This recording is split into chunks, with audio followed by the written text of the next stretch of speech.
You called for Cathy Engelbert's resignation from her role as WNBA commissioner. WNBA finals, and so I'll leave it there. I mean, I'm just obviously disheartened. You hear Caitlyn Clark there. How does that strike you? I think what people need to understand, we need great leadership in this time across all levels. I'm a human too. I have a family. I have 2 kids who are devastated by these comments, and so all I'll say is just, it's obvious. Doesn't strike me at all. Same reaction. Cathy Engelbert should resign as the commissioner of the WNBA. After months of record-breaking ratings mixed with non-stop drama, the league's front office believed they'd finally earned a few quiet hours. Commissioner Cathy Engelbert and league executives weren't looking to make headlines. They were trying to escape them. One day. That was the goal. The season had ended with unprecedented attention, but it came at a cost. Racial flashpoints, public feuds, and locker room tensions that refused to stay private. Leadership needed distance. Space to breathe. The strategy was straightforward. Let the spotlight shift elsewhere. Let fans argue about the NFL, the NBA's Christmas games, anything that didn't involve the growing power struggle inside women's basketball. And for a brief moment it worked. Until it didn't. At exactly 10 a.m. Eastern, while families were still opening presents and the sports world was barely awake, one notification hit phones across the country and instantly blew up the comm. It wasn't a press release. It wasn't an official statement. But within minutes, it became the only thing anyone was talking about. This didn't come from the WNBA at all. There was no highlight reel, no league branding, no official voice attached to it. The clip that detonated Christmas morning came from Nike, and that detail changed everything. It was a 32-second commercial. Nothing flashy on the surface. But by the time it finished circulating, it had done more damage to Commissioner Cathy Engelbert's authority than any controversy the league had survived in the last 10 years. Titled From Anywhere and built entirely around Caitlyn Clark, the ad didn't just pull massive numbers. It set off alarms behind closed doors. Inside WNBA headquarters, what reportedly started as disbelief turned into full crisis mode almost immediately. And the reason had very little to do with basketball. This wasn't about jump shots or highlights. It was about control, about influence, about a power structure that had been quietly shifting for 2 years and suddenly snapped into public view. For decades, the WNBA has run on one rigid principle. The league comes first. The collective is the shield. No individual star is ever allowed to outgrow the organization itself. All 144 players are marketed as equals. And that balance has been treated as sacred. Commissioner Engelbert has defended that philosophy for years as the only way to maintain stability and prevent chaos. But while leadership kept repeating it, the foundation underneath was already starting to crack. Let me clarify first, because it's proxy season, right? No CEO do you just put the base pay in there. You put their bonus, you put their stock options, you put everything. Caitlyn has the ability to make up to $500,000 just in WNBA wages this year. So, of course, they're just looking at a base which is collectively bargained. And actually, it's low because she's the #1 pick. She'll make a little more than that. But she also has millions and millions of dollars of endorsements. She's actually, because she declared to become pro, her endorsements are higher in dollar value. She has a global platform now, not just a U.S. platform. So she's going to do just fine, as will the top players in the league, as every league does. But I realize we still have a lot of work to do, and it's all about... The moment that ad went live, the balance snapped. What was supposed to be a quiet holiday turned into a turning point. The production didn't look like a sneaker spot. It looked like a movie trailer. Big-budget visuals, flawless cinematography, surprise appearances from Travis Scott and the Kelsey brothers. Everything about it screamed scale, confidence, and intent. And that intent landed like a direct strike at the league's core philosophy. The message wasn't subtle. There was no collective. No shared spotlight. There was Caitlyn Clark.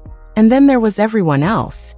For a commissioner whose authority was built on tightly controlling the league's ecosystem, watching one player elevated to near-mythic status without league oversight wasn't just uncomfortable. It was a direct challenge. What truly set off alarms inside WNBA offices weren't the headlines. It was the details. Executive phone lines reportedly lit up for hours on Christmas Day. Because this wasn't a celebration of the WNBA as a whole. It wasn't about league history. It wasn't about team success. In fact, if you blinked, you'd miss the WNBA logo entirely, assuming it was even there. The camera never drifted. The focus stayed locked on Clark and Clark alone. Her brand dominated every frame. Snow falling. A silent driveway. Shots launched from distances that felt almost unreal. She wasn't framed like an athlete. She was positioned like an icon. Cultural giants standing nearby, almost like witnesses, as if the moment itself needed validation. The presentation pushed her beyond the boundaries of the league. Something bigger than rosters, rules, or structures. Behind the scenes, insiders say Commissioner Cathy Engelbert viewed the move as a clear break from protocol. Deals with brands like Nike are usually synchronized, carefully managed so the league benefits alongside the player. This time, that coordination didn't exist. Nike made it obvious they were operating independently. The message didn't need to be spoken out loud. They didn't need the league to sell shoes. They only needed Caitlyn Clark. For a commissioner, that realization cuts deep. When your biggest star no longer fits inside the system designed to contain her, it's not just uncomfortable. It's a direct threat to control. Clark isn't operating in the same lane anymore, and the corporate sponsors know it. What turned tension into outrage was the timing. It wasn't accidental. Dropping this moment when it did added a layer of provocation that couldn't be ignored. And to understand why frustration inside the front office boiled over, you have to look at what else was unfolding across the league at that exact same time. Another storyline was already fighting for oxygen. While the Nike ad grabbed headlines, the unrivaled league was stepping into the spotlight. Just weeks earlier, the basketball world had been locked onto the launch of the new 3-on-3 league founded by Breanna Stewart and Nafisa Collier, a project positioned as the WNBA's long-awaited answer to its off-season problem. Unrivaled was framed as a solution built from the inside out. A player-driven league. Equity at the center. A way to keep elite talent in the U.S. while creating meaningful income for veterans who had carried the WNBA for years. Publicly, Commissioner Cathy Engelbert supported the idea, presenting it as a key pillar of the league's long-term growth. Privately, there was one priority that mattered more than any press release. They wanted Caitlyn Clark involved. Every lever was pulled. According to reports, she was offered more than $1 million for a limited commitment, a number that dwarfed her WNBA salary and made the message unmistakable. Her presence was the engine. Clark said no. She passed on the money. She passed on the spotlight. Instead, she chose rest, time away, and a lower profile, at least on the surface. That decision alone unsettled parts of the establishment. But what came next pushed the situation past the breaking point. The From Anywhere commercial dropped on Christmas Day, right as Unrivaled was trying to build momentum ahead of its January debut. Inside league circles, it didn't feel accidental. It felt like a calculated strike. The criticism didn't last long. After Clark declined the Unrivaled offer, voices from the old guard tried to frame it as selfish, even harmful to the game. That storyline collapsed almost immediately once the numbers surfaced. Within 24 hours, her 32-second Nike commercial pulled in 6 times more views than the entire Unrivaled roster reveal and launch campaign combined. There was no spinning that. No reframing it. For the league establishment, it wasn't just embarrassing, it was a public shift in power. The takeaway was undeniable. Caitlyn Clark didn't need the Unrivaled league to stay relevant. The Unrivaled league needed her. For Commissioner Cathy Engelbert, watching a carefully planned off-season strategy get completely eclipsed by a single shoe ad was a worst-case scenario.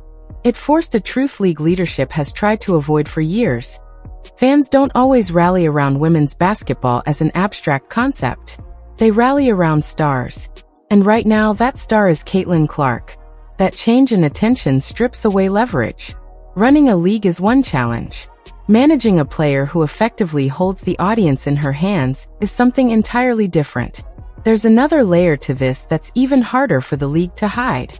Beyond control and influence, this moment exposes a financial mismatch the WNBA can't easily explain away. A commissioner's job is to project strength, polish, power, and upward momentum. Kathy Engelbert comes from the corporate world. She ran Deloitte. She understands balance sheets, optics, and perception, which is exactly why the numbers tied to this situation sting so much. Watching Clark headline a commercial that looks like it cost millions to produce, custom gear, cinematic visuals, and screen time alongside top-earning music artists and NFL stars, creates a brutal contrast. The gap between her personal brand and the league's financial reality becomes impossible to ignore.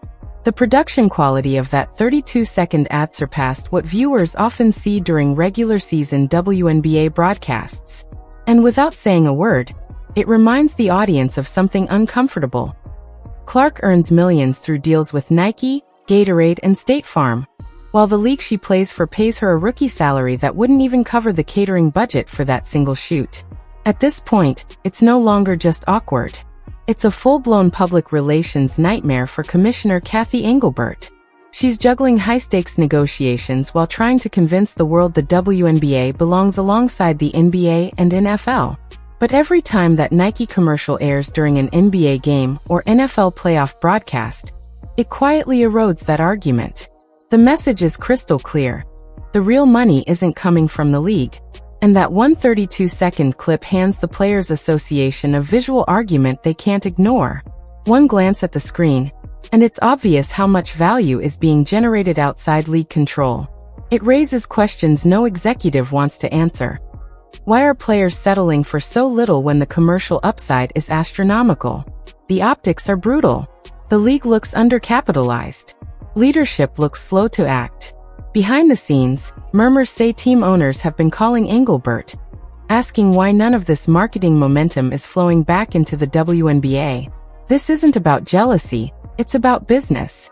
The league is effectively being cut out of profits tied to its most valuable star, while Nike captures the upside. That alone is damaging enough. But the real storm is brewing inside locker rooms across the league, and it's only getting worse. Enter the A'ja Wilson factor. Wilson isn't just any player. She's a 3-time MVP and by almost every competitive measure, the best in the world right now. She's also a Nike athlete. And like Clark, she recently starred in a Nike commercial. But the timing couldn't have been worse. As soon as Clark's From Anywhere ad went live, side-by-side comparisons exploded across social media. The narrative wrote itself. Clark's spot looked cinematic, dark, and high-budget. Wilson's? Minimal, low energy, and visually flat. That contrast spread like wildfire. Fans speculated that Nike was favoring one star while letting another fade into the background. A perception that immediately stoked tension the league can barely handle. Whether that perception is true or not is irrelevant to Commissioner Kathy Engelbert. What matters is optics. This commercial didn't just elevate Clark.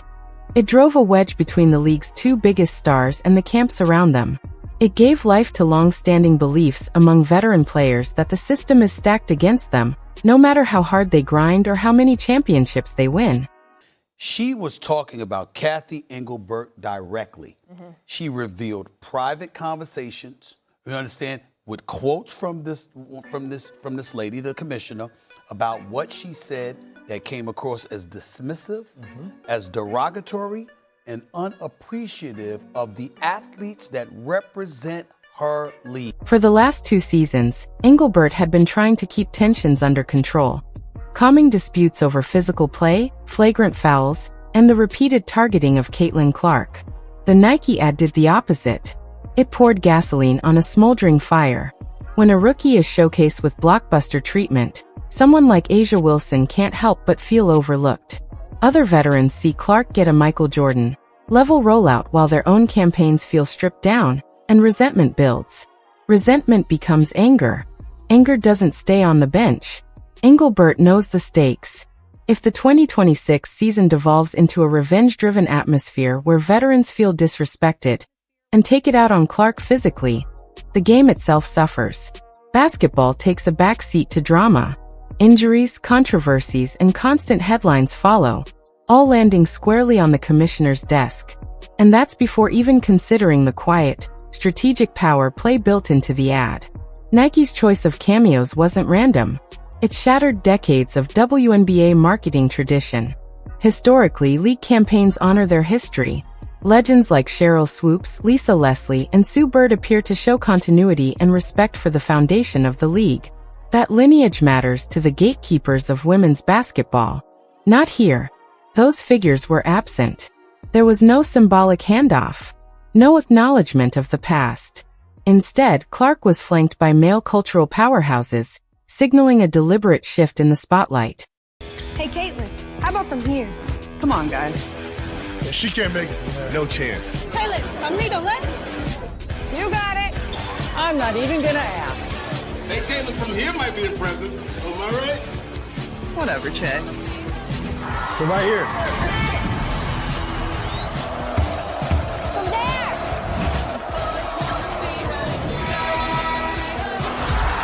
From anywhere. Travis Scott, Jason and Travis Kelce, Michael Che from Saturday Night Live. It was a subtle lineup, but the message cut deep. Nike wasn't just selling shoes. They were positioning Caitlyn Clark outside the WNBA's traditional timeline. Not as the next star in the league, but as a pop culture figure operating on a completely different level, standing shoulder to shoulder with the world's biggest male celebrities. For years, power brokers and former players have openly criticized Clark's fan base. This move bypassed all of that hierarchy. It sent a sharp signal.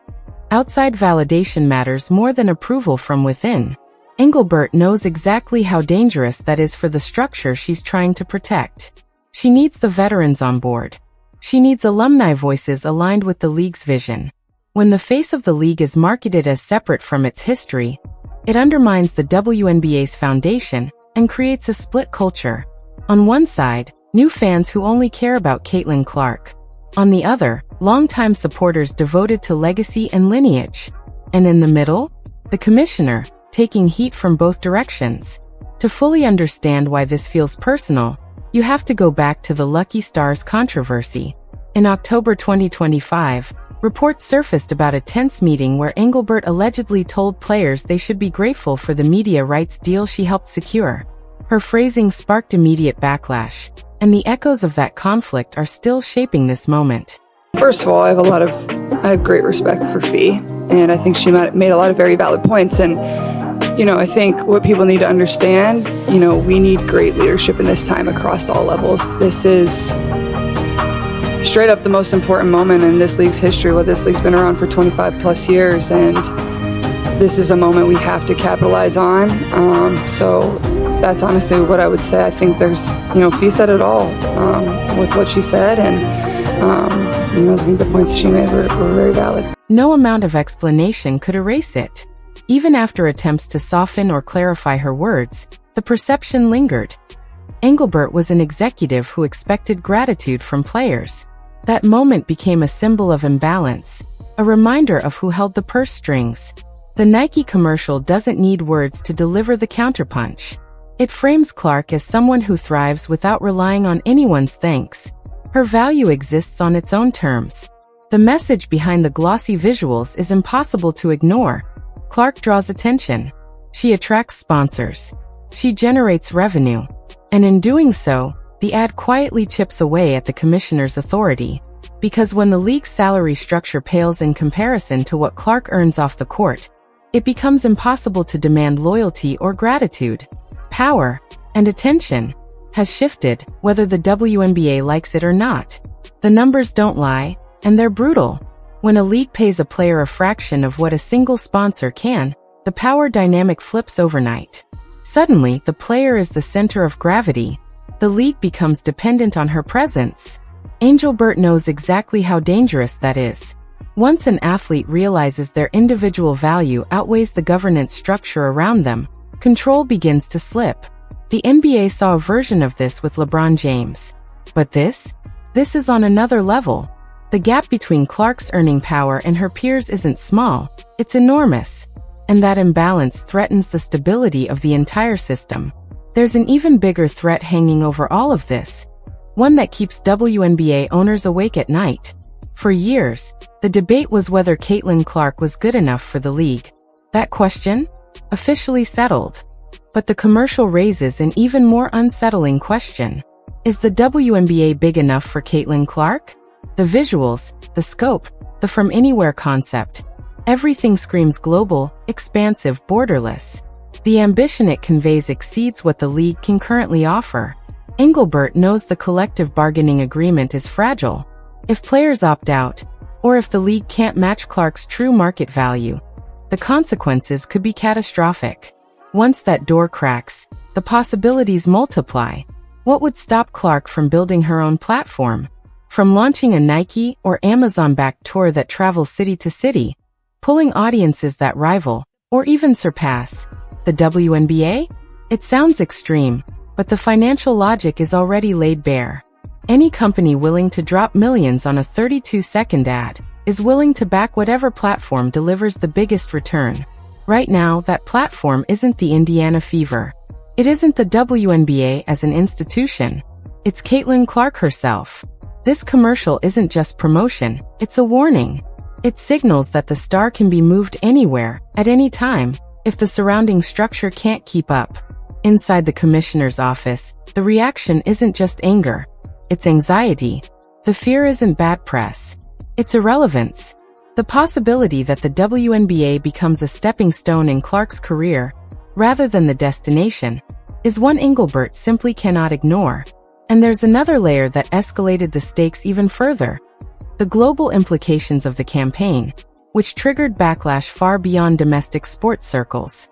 The tagline "From Anywhere" wasn't just clever marketing, it was a statement. It suggested worldwide reach, and the visuals reinforced it. Snow-covered driveways, long-distance shots, and quiet isolation all spoke to a universal audience. The response was immediate when international fans realized the merchandise wasn't available in their countries. Supporters from Brazil, France, Spain, and China flooded comment sections, asking why they were excluded. Technically, this was a Nike distribution issue, but the backlash landed on the league. Engelbert has long championed a vision of global expansion, talking about teams in Toronto and games in London. When the sport's biggest marketing moment fails to align with that vision, it doesn't just disappoint, it damages perception. Infrastructure looks unprepared. Coordination looks sloppy. Once again, elite talent appears to be moving faster than the system built to support it. And as the face of league operations, Engelbert takes the heat. With the 2026 season approaching, this commercial has already drawn an invisible line. One that will define everything that follows. This is the moment everything hits at once. The commercial wasn't just an ad. It exposed how fragile the balance is between a star player and the league. The truth is clear. Caitlyn Clark didn't create this power shift. The fans did. The attention did. The money followed. When one player gets more attention than the league itself, the league has to adjust, or risk being left behind. Now, Commissioner Cathy Engelbert isn't just managing growth. She's managing pressure. Every choice matters, because the league can't afford to look smaller than its own stars. The 2026 season isn't just about basketball anymore. It's about power, influence, and who really holds control. This isn't just one ad, one player, or one holiday drop. It's a glimpse of how modern sports work when star power moves faster than the system. The leagues that survive are the ones that face that reality head-on. If you want to see the full story before it hits the headlines, the real moves, the money, the motives, that's what we break down at Courtside Leaks. No spin, no narratives, just the truth they don't want you to see. Hit like, subscribe, drop a comment, and share this video. Stay locked in with Courtside Leaks, your source for the truth behind the WNBA headlines.